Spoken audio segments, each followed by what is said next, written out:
Oh, wow. So, okay. Years of service, huh? Yeah. My idea is to get a whole new Vyasa son. Wow, that'd be amazing. Made in Mexico. But now they made this one? I think so. But now they're going back and forth saying, oh, we'll fix this one up instead of this, we'll fix the cushion, this and that. But I think it's good if we just get a whole new one. Mexico. Anyways, we'll see. Hopefully the new one will come. Okay. Did you turn it down for you, or what is that? Hare Krishna. Jai Radha Madhava Kunja Bihari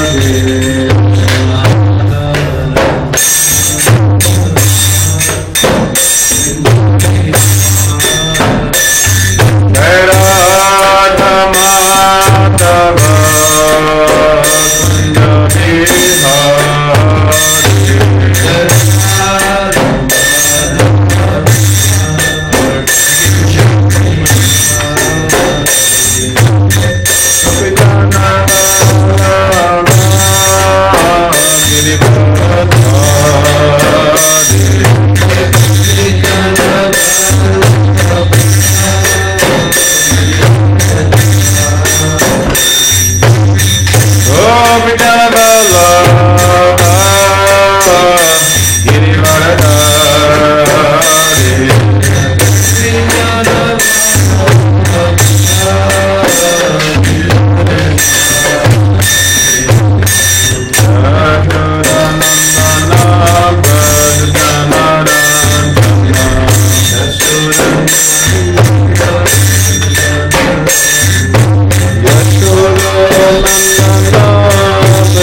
Jai.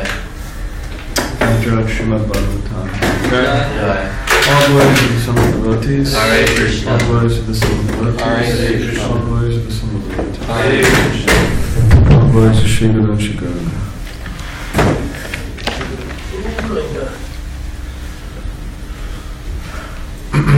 Om Namah Bhagavate Vasudevaya. Om Namah Bhagavate Vasudevaya. Namo Bhagavate Vasudevaya. Om Namah Bhagavate Vasudevaya.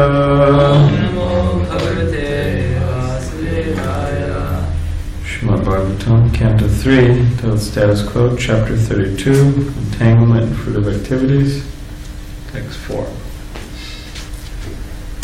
Yada Indra Shayayam Shete Nantasano Harihi Tada Lokalayam Yanti Ta ete griha medinam Yada Indra Shayayam Shetinantasano Harihi Tadalokalayam yanti Ta ete griha medinam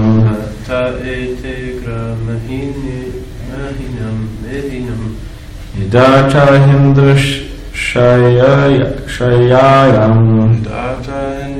Shayayam Shetin Nantasano Harihi Tasano Harihi Daloka Layam Yanti Tadalokalayam Yanti Ta ete grihamedinam. Aete Grihamedinam. Please chant. Yadacha Indra Sayayam Yadacha Indra Sayayam Shetenantasano Harihi Shetenanta Sanoharihi Tadalokalayam Yanti Tadalokalayam Yanti Taete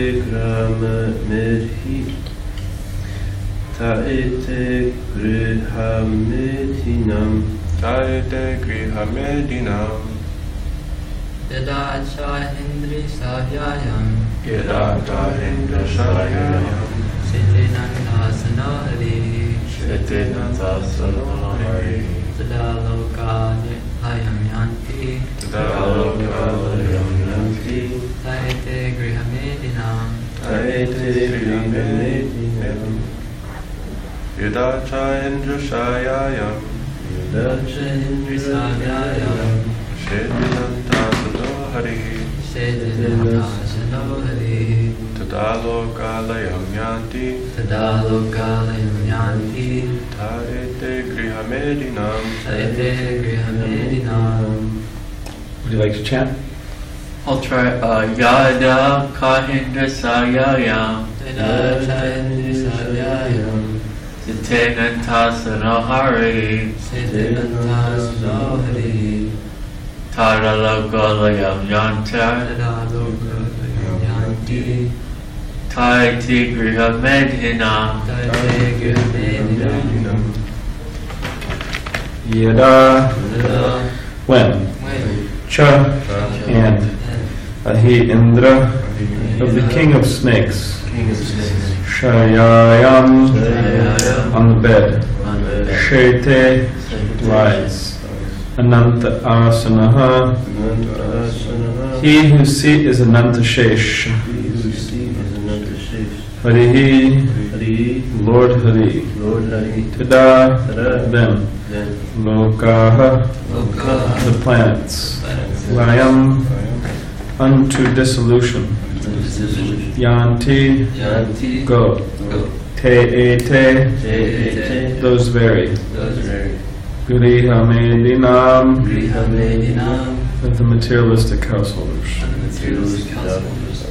Translation. All the planets of the materialistic persons, including all the heavenly planets, such as the moon, are vanquished when the Supreme Personality of Godhead, Hari, goes to his bed of serpents, which is known as Ananta Shesha. Purport. The materially attached are very eager to promote themselves to the heavenly planets such as the moon.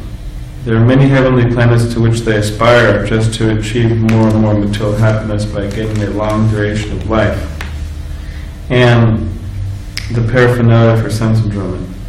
But the attached person does not know that even if one goes to the highest planet, Brahmalok, destruction exists there also. In Bhagavad Gita, the Lord says that one can even go to the Brahmaloka, but still he will find the pangs of birth, death, disease, and old age. Only by approaching the Lord's abode, Vaikuntha Loka, does one not take birth again in this material world. The Grihamedis, or materialistic persons, however, do not like to use this advantage. They would prefer to transmigrate perpetually from one body to another, or from one planet to another. They do not want the eternal blissful life and knowledge of the kingdom of God. There are two kinds of dissolutions. One dissolution takes place at the end of the life of Brahma. At that time, all the planetary systems, including the heavenly systems, are dissolved in water and enter to the body of Garbhodakshaya Vishnu, who lies on the Garbhodaka ocean on the bed of serpents called Shesha. In the other dissolution, which occurs at the end of Brahma's day, all the lower planetary systems are destroyed. When Lord Brahma rises after his night, these lower planetary systems are again created. The statement in Bhagavad Gita that persons who worship the demigods have lost their intelligence is confirmed in this verse. These heavenly planets These less intelligent persons do not know that even if they are promoted to the heavenly planets, at the time of dissolution, they themselves, the demigods, and all their planets will be annihilated. They have no information that eternal blissful life can be attained. I'll just read one more. Yeswadharmanu duhanti didakamarta hetave sanganyasta karmana prashanta shudachetasaha. Those who are intelligent and are purified conscious are completely satisfied in Krishna consciousness, freed from the modes of material nature. They do not act for sense gratification. Rather, since they are situated in their own occupational duties, they act as one is expected to act. Purport. The first-class example of this type of man is Arjuna. Arjuna was a Kshatriya, and his occupational duty was to fight. Generally, kings fight to extend their kingdoms, which they rule for sense gratification. But as far as Arjuna is concerned, he declined to fight for his own sense gratification. He said that although he would get a kingdom by fighting with his relatives, he did not want to fight with them. But when he was ordered by Krishna and convinced by the teachings of Bhagavad Gita that his duty was to satisfy Krishna, then he fought. Thus he fought not for his own sense gratification, but for the sense gratification of the Supreme Personality of Godhead. Persons who work at the prescribed duties not for sense gratification, but for the gratification of the Supreme Lord are called nisanga, freed from the influence of the modes of material nature. Nyasta karmana indicates that the results of their activities are given to the Supreme Personality of Godhead. Such persons appear to be acting on the platform of their respective duties, but such activities are not performed for personal sense gratification. Rather, they are performed for the Supreme Person. Such devotees are called prashanta, which means completely satisfied. Shuddha Chetasaha means Krishna conscious. Their consciousness has become purified. In unpurified consciousness, one thinks of himself as the Lord of the universe. But in purified consciousness, one thinks himself the eternal servant of the Supreme Personality of Godhead. Putting oneself in that position of eternal servitorship to the Supreme Lord and working for him perpetually, one actually becomes completely satisfied. As long as one works for his personal sense gratification, he will always be full of anxiety. That is the difference between ordinary consciousness and Krishna consciousness.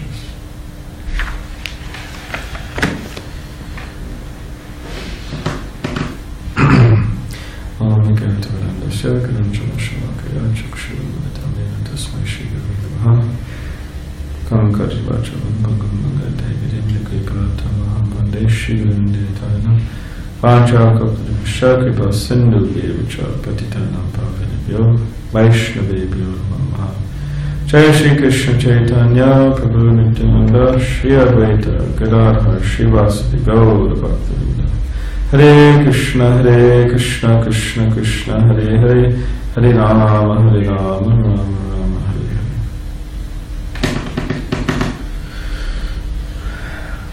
So, Dhamma Setu Prabhu will give class tomorrow and Thursday, and Tir tomorrow should give class Wednesday and Friday, and I'll give class Saturday.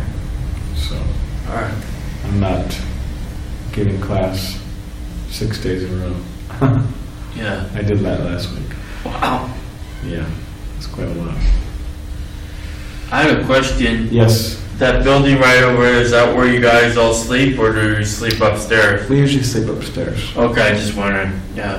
Is that a human? I have a question too. Is that a human rib cage?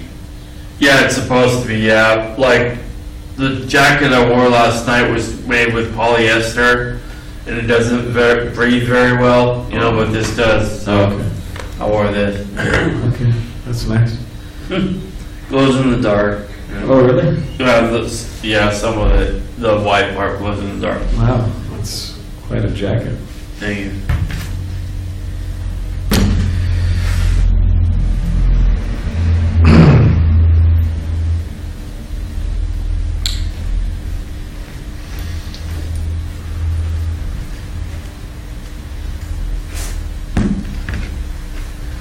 So, the problems that devotees encounter within material existence means the problems that along the path going back to Godhead that devotees encounter, or when somebody begins, they haven't encountered yet, but they will encounter in some form. Krishna consciousness, which means whatever, the first year or few years, there's a bit of a sense that, hey, I'm smooth sailing, I'm going straight back to Godhead, this life.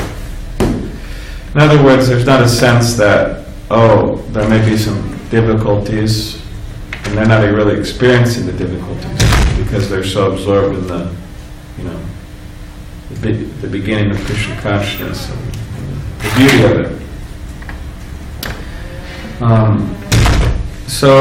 So yeah, there's a sense that, hey, I'm good to go. Like, I'm there practically. I'll be there very soon. And then usually devotees have the experience after some time. What happens is they start realizing, like, okay, like, I hope I'm going to be there sometime soon, because it's not looking that way anymore. In other words, they start seeing their conditioning, and problems start arising in different forms.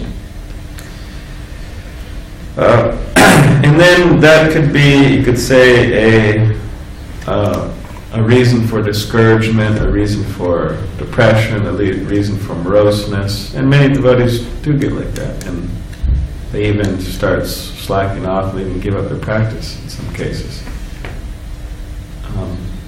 You don't have to, but it's not good to.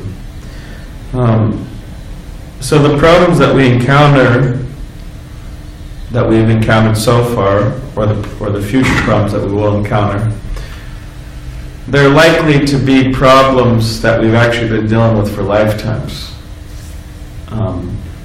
Because it says in Nectar of Devotion that one who takes to Krishna consciousness means that they must have been engaged in their last life. One who takes to it seriously. It says that in the Nectar of Devotion. So likely a lot of us have actually began the path in our last life, but we did not finish because of those problems, those stumbling blocks along the path. Because the very material body, the material body that we all have is actually the result of I know this word has a Christian connotation, but we don't use it all the time, but sometimes we use it. The result is due to sin, or breaking the laws of the universe, breaking the laws of God, right? Or being anti-God.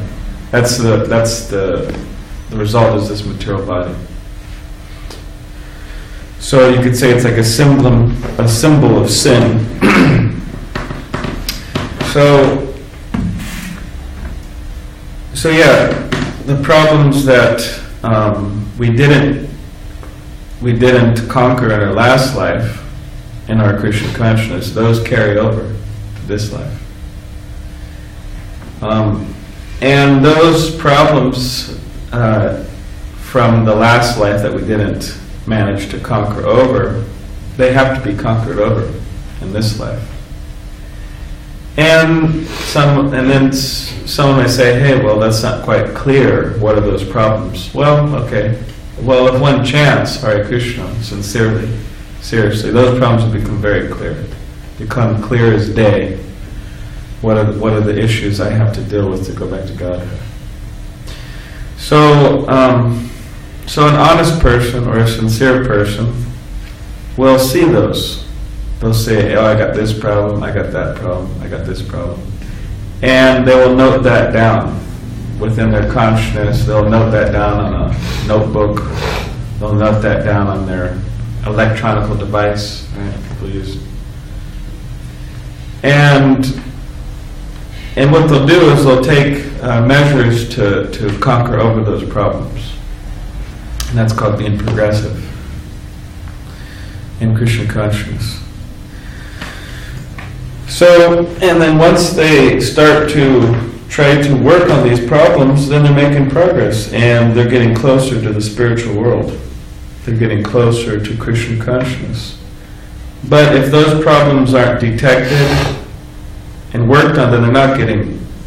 I mean, they're. It's like you're trying to run a race with sandbags on your feet, tied to your ankles. It's not going too far. So one is that, okay, we have to find those problems and we have to work on them. But if we don't find those problems, we don't work on them, then we're in trouble. And one thing is that we find them and then we don't work on them. It's like we find them and we don't work on them. That's another form of trouble.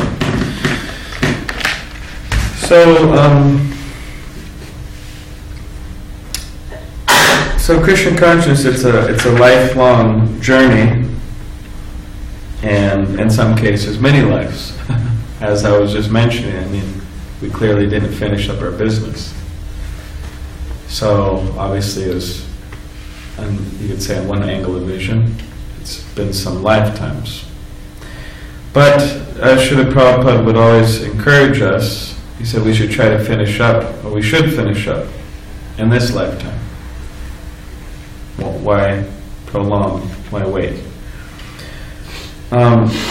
Because if we look at reality, if we look at the reality of this universe, the reality of this world, we see that yes, everything's going to be destroyed. Absolutely everything. And what to speak of us? I mean, not us, but what to speak of our material bodies. Those will definitely be destroyed. You just fast forward the movie, 100 years, 200 years, whatever, and then our material body's gone. So many things are gone. So the intelligent persons, they say, okay, yeah, everything's going to be destroyed, so materially. So, and they have faith, they have conviction, they have understanding that I'm more than the material. I'm the soul, I'm the spirit soul. So they work towards enlightenment, towards Krishna consciousness, towards going back to God, to attain the blissful life. And part of this attaining the blissful life and attaining Krishna consciousness, it requires not necessarily a peaceful life, because a lot of the times we want a peaceful life. We want a mellow, peaceful life. That's kind of, you could say, in some ways, natural. And in many cases, people think, when they think of spiritual life, they think of that, peace. And they think of the birds chirping, and you hear the birds chirping out there, and then you just go to our patio, right? The birds are chirping, and you hear the water fountain, right? There's all these things happening, sweet sounds. And everybody's looking very peaceful and meditating with their certain mudras going on, right? But that is not necessarily a spiritual life. I mean, look at Arjuna. Arjuna was extremely fired up. he was whatever you want to say, pumped up, fired up. And what was he doing? He was shooting arrows. Adrenaline rushing. His body full of that military or militant energy, right? Kshatriya energy going through his blood, and he was shooting arrows on the battlefield, being driven around by Krishna himself with all those horses. And what was he doing? He was killing people. Why? Because fighting for the good of humanity to install Yudhishthira Maharaj as the devotee king. Or if not, right, the rascal, Duryodhana would be the king. And when rascal's in charge, it's not good. So he was completely absorbed, engaged in fighting for Krishna. So then we could say, okay, hey, well, that was Arjuna, but things changed. We're in 2018. There's no war going on. We're not going to, after this class, we're not going to go out on the streets with our arrows and horses and start killing people. We're not going to do that. So what is all this talk about? Well, yeah, we may not be doing that, going out on the streets with arrows and horses and killing the opponents, but it is a war, actually. It's a war. It's a war on illusion.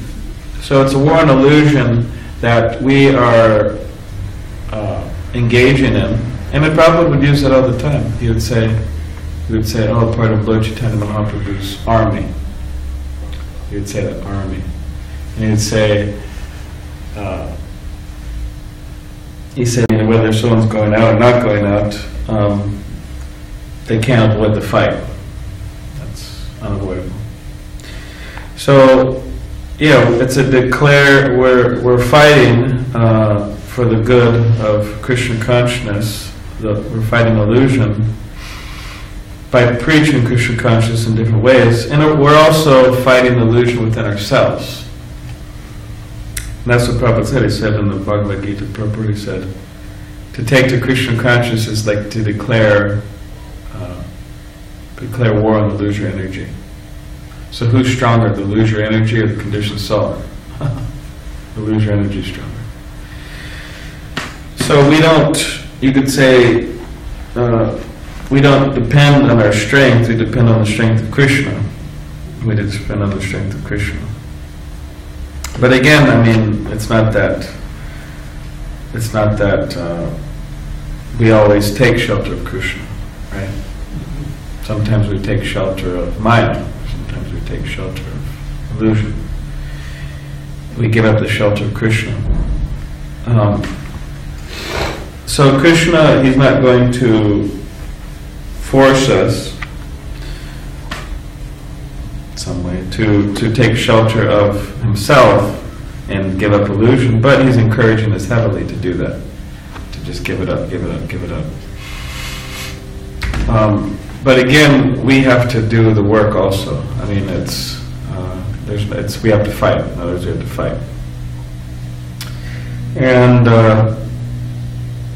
that's an important thing to note, that it is a fight. So we shouldn't think it's time for material peace and all these things. And if we fight, then yes, if we put enough endeavor into our fight, if we put enough endeavor into the war of illusion, the external war of illusion and the internal war of illusion, then we will actually be successful.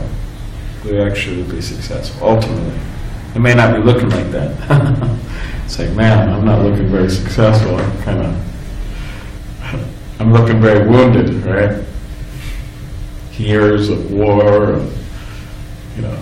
I'm feeling wounded. But Krishna, he promises in Bhagavad Gita. Hello, Hare Krishna. Would you like to come in? Excuse me, yeah. Okay. When does the breakfast start? The breakfast starts in about 10 minutes. Oh, yeah? Oh. Yeah. So, we may not be feeling like we're going to be successful. But if we put enough energy, yeah, you could sit there.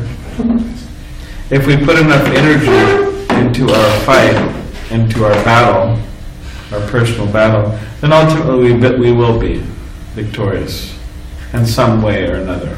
Srila Prabhupada, he had so many disciples who out and out, 100%, without a doubt, fell down into sinful activity.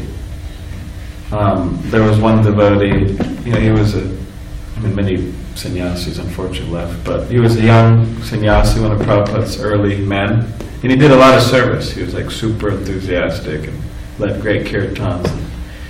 And he really fell down into sinful activity, into all types of different things.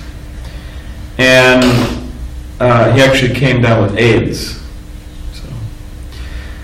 So then what happened is, when he came down with AIDS and he found out he was going to die, then due to his early days in Krishna consciousness as a young man, he said, okay, now I need to go take shelter of Krishna. So he went to the LA community, New Dwarka, Watsika.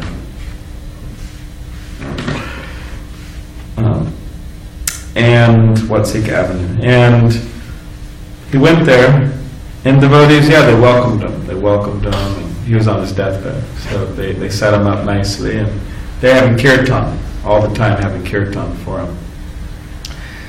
And then, as devotees noted, I mean, he got a lot of mercy there. He was very Krishna conscious. Devotees could see he was very Krishna conscious. And everybody was chanting. And then at those last moments, the chanting was going on, and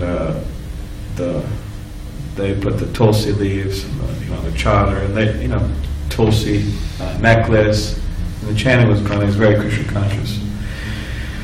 So yes, he either, right, went back to Godhead, or he got a very wonderful birth. So in other words, he didn't fail, although temporarily he fell, but he ultimately didn't fail, because he fought. Of course he had difficulties, but he came back and he fought. So, and the power of the holy name, it has such great power that, Jayananda Prabhu, when he passed away in Los Angeles, Prabhupada wrote a letter to him, and he said, I'm very, in essence, he said, I'm very happy to have such a wonderful disciple, and if you had any more material desires, you're going to go to the heavenly planets, and then from there you'll continue your Krishna consciousness, and you could go back to Godhead. But then Prabhupada said, but because you're hearing the holy name of Krishna, I'm sure you went back to Godhead. And that's what devotee said, that when Jayananda Prabhu was on his deathbed, Prabhupada was, the kirtan was playing, Prabhupada's kirtan. He didn't have any energy really. So then he lifted up his body right when he was about to pass away, and he put his ear right on the kirtan. Prabhupada was chanting. So that the holy name has that power Krishna has that power to remove those last traces of materialism within our heart. If we look at Chaitanya Mahaprabhu, Chaitanya Mahaprabhu, what he did is he liberated the whole universe. He literally liberated the whole universe because his devotee asked him to. So there is such wonderful things. So yeah, our business is to fight. We fight for Krishna, we fight the illusion within ourselves, and we fight for the benefit of humanity. And in this way, we are doing what we're supposed to do, whether we're feeling successful or not.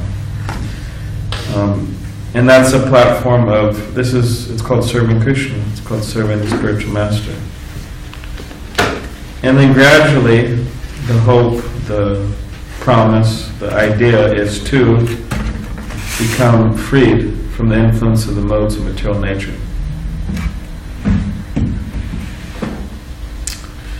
And once one becomes freed from the influence of modes of material nature, then one is completely satisfied. Shuddha Chaitasa means Krishna conscious, their consciousness become purified.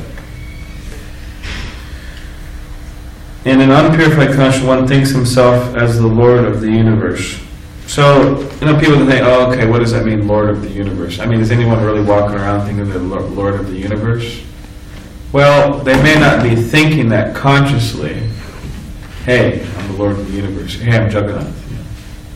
A lot of people in India say that, but all throughout the rest of the universe, or at least in America, they may not say. They say, hey, I believe in God.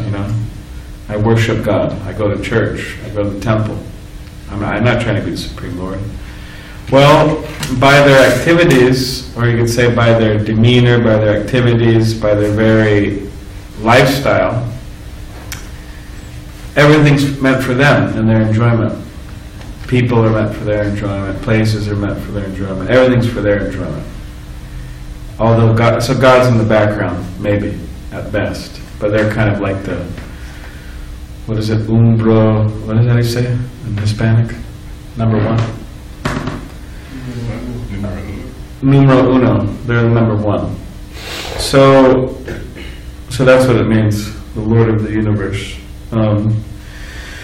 That's unpurified consciousness. In purified consciousness, one thinks himself the eternal servant of the Supreme Personality of Godhead. So the more we're getting, the more we're acting in that capacity of being the eternal servant of the Supreme Personality of God, and the more we're thinking like that and acting like that and actually existing in that way, we are in purified consciousness. And we are in our real situation, our real position where we're supposed to be. Working for Him perpetually. That's what it says, Prabhupada says. One actually becomes completely satisfied. And as long as one works for personal sense gratification, you'll always be full of anxiety. That is the difference between ordinary consciousness and Krishna consciousness. So we're doing the same things that everybody else is doing practically. Not everything, but practically. But we're doing it for Krishna. And in this way we are, will be more gradually completely satisfied. And we'll be working in the right capacity, working for Him perpetually. So yeah, we should take it as our mission in life to learn the art of working for Krishna and the Hare Krishna movement, because there's a lot of work to be done, and we should take that as our mission and try to be serious about that. In this way, we're actually doing good for ourselves, like Bhaktisiddhanta Saraswati Thakur said. Prabhupada said, "You'll be good for you, and it'll be good for everybody else." So that holds true for us too. It'll be good for us, and it'll be good for everybody else. So does anyone have? Yes? I have 2 questions. So, what was the, well, I guess you don't have to say the name, but the Prabhu who was a sannyasi, Prabhu? His name is Sudama Swami. Okay. He's early. So in his case, he left Krishna consciousness and decided to live a sinful life, but then he came back. So does that mean that Krishna accepts us with open arms? Should we always? He always accepts us with open arms. Should we decide to turn away but then come back? Well, Krishna loves us unconditionally, no matter what we do. But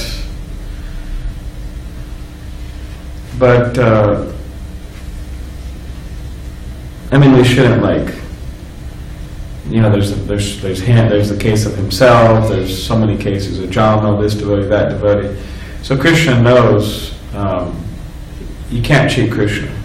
So people say, "Oh, hey, well, I'll just go do types of nonsense, and then at the end of my life I'll come back to Krishna." Well, Krishna sees that. He's not going to make the arrangements. But if he sees that there's a sincere devotee who did tons of service and who was super enthusiastic, and then he just kind of went off the railroad tracks for quite some time, and fell into Maya, and then. But because that devotee did so much service for Prabhupada, and there's so many devotees like that, they did so much service for Prabhupada, so they you could say in many ways they won Krishna's heart on some level. So therefore Krishna may make some special arrangements. But as far as we're concerned, I mean, we shouldn't be fully depending on, we shouldn't be fully depending on Krishna's mercy in the sense that, hey, I'm not going to put a lot of endeavor here, and Krishna's just going to save me. He's just going to liberate me. But we should do our best to serve. But yeah, Krishna does accept everybody. He wants everybody. I mean, he loves everybody. They're part and parcels of him. So yeah. I have another question. So a bit earlier in the lecture, you were saying how you said.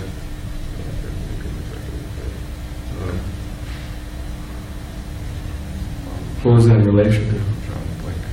I had it. Fighting? No. Dealing with problems. Last life. It totally just left my mind. Does anyone else have any questions?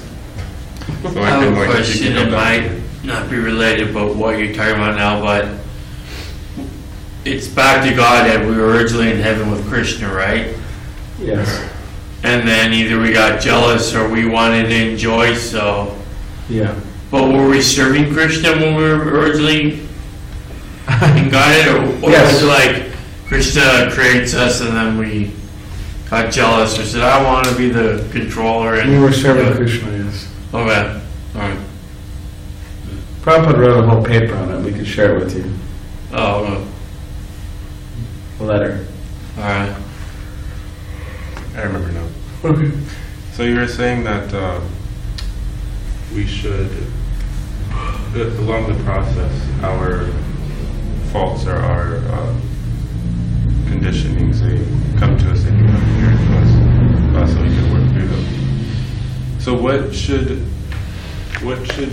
be our mood in working through those? Should we be in anxiety, like scrambling around, like, oh, I have to fix this, like all the time, or like how should we go about?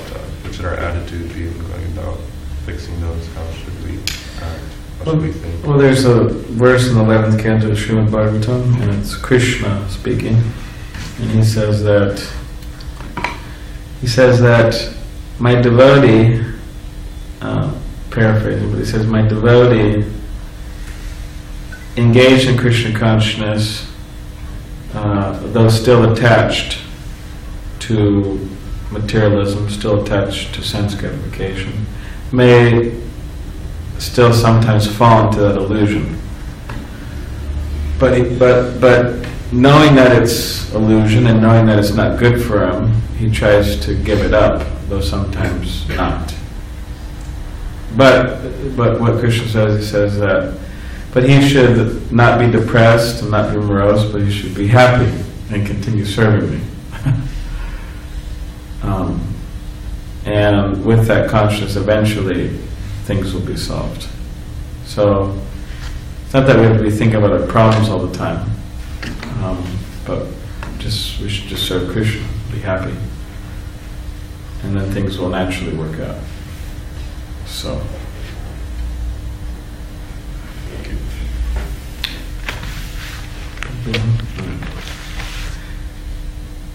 Gandhar srimadbhagavatam ki jai. So what is your name? What? What is your name? Eric, what's your name? My name is Balarama. Oh, very nice to meet you. Yeah, I was here last night. Took the bus back down here from Vista. How far is that? Well, let's see. I went from Vista to Oceanside. That's like 15 miles, and then from Oceanside to UTC. That was like an hour and 10-minute ride. So you took it like 2 hours to go down here, huh? Yeah.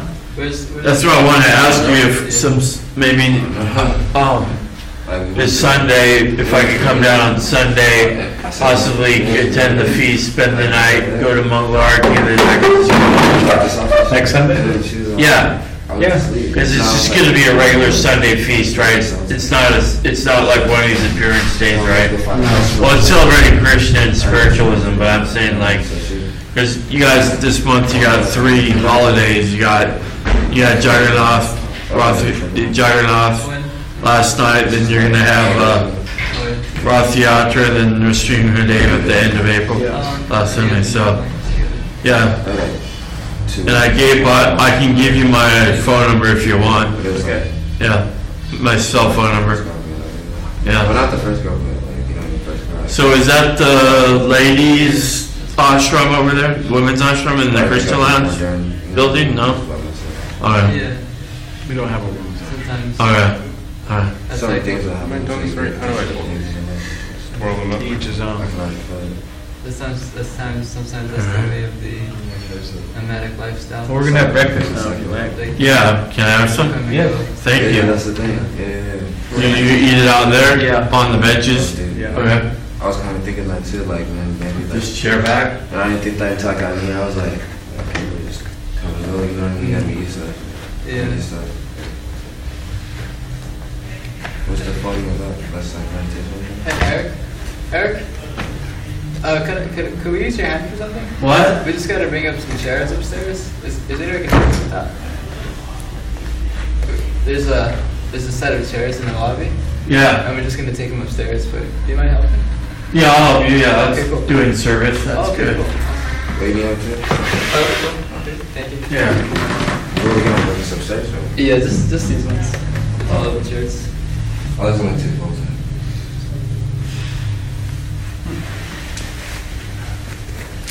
See from this to Yeah. That's cool. Yeah. There's a devotee who lives in Oceanside. I know that. I don't know where the person's name, but I went to Oceanside one time and I saw a guy with Bhagavad Gita sitting at a table. I'm like, oh, I have that book, not that edition, but I have read it. Was it Vita? Was the older? I don't know. I didn't see the guy that gave out the books. Was giving out the books in Oceanside. Nice. What was that? Oceanside. Balarama, Yeah. It was fun. we gotta have our talk today. Yeah. You gotta tell me how God loves me. I'm sorry? You gotta tell me how God loves me. Tell you what? You gotta tell me how God loves me. Oh. Okay. Hey, Balarama. Yes, sir. I was wondering if you'd be ready to purchase the Kitchen Religion series for the library. It'd be very good for the temple to have. What do they? Sunanda Prabhu, very famous cook from New York Temple back in the old days, Prabhupada disciple. He's the director of Vedic Planetarium Communications Director. He wrote the book. About 5 or 6 of them. This one is for rice. And what it is, it's for 10 or 1,000 people. Recipes for rice, then vegetables, then sweets. No, Bajranang Swami is looking for things like that. Maybe you could present it to him. So, in other words, the temple can have one set for this temple. Yeah, So maybe. your library is kind of like your library, right? That's like your personal Yeah. hobby. Okay. That's okay. Maybe you can present it to him. All right. He's looking for that recipes. Aha. The large quantities. Oh, okay. Well, so Nanda would be the Do perfect you have a person. subject or? Well, yeah. Basically, you see, in other words, it's called Kitchen Religion Books by Sunanda Das. Yeah. And so this is what he used to look like when we were amateurs. I remember him. Oh, okay. Yeah, okay. Good job. So, in other words, this particular book is only rice. Yeah. 65 recipes. And the same pattern goes for breads, vegetables, Yeah. dals. Okay. I'll contact Sunanda and ask him what the price would be for the complete set. Yeah. And then you're saying Bhadri Narayan would be the guy with the bucks, or would be Dayanidhi? Well, Bajranang Swami is interested in getting those things, so you could He just probably want to have a set for himself. you could just tell him. Okay. I did try a couple of the recipes. This is super mild. Very good for Western authors. All right, I'll borrow this book and have the details for the phone number, email. What's wrong, Balarama?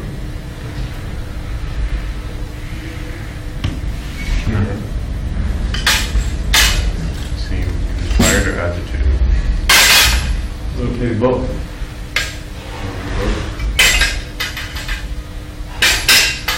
You need a hug? I'm tired.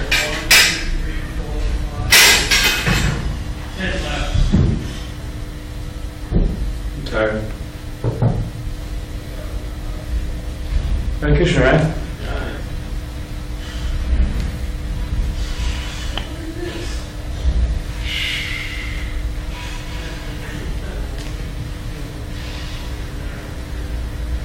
What happened, right? On top of this thing, and I had like dirty napkins and stuff on it.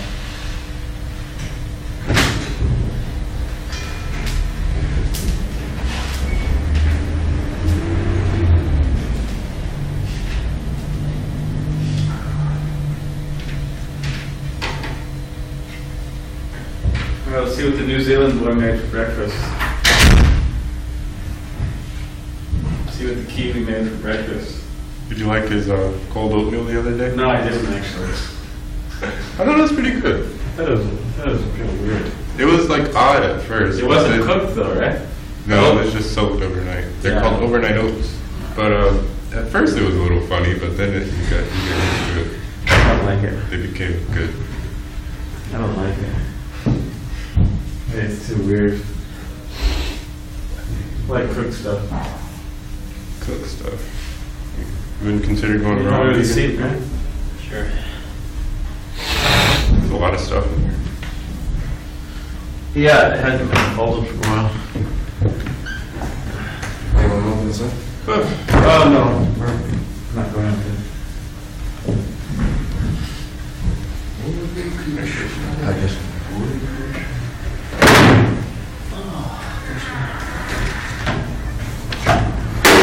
New Zealand boy make, right? Made leftovers. Narn's favorite.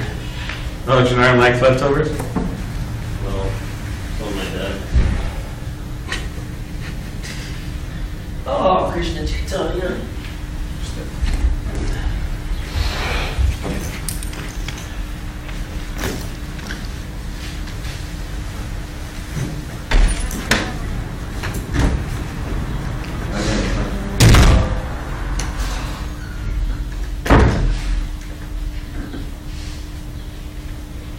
Kind of weird looking seat.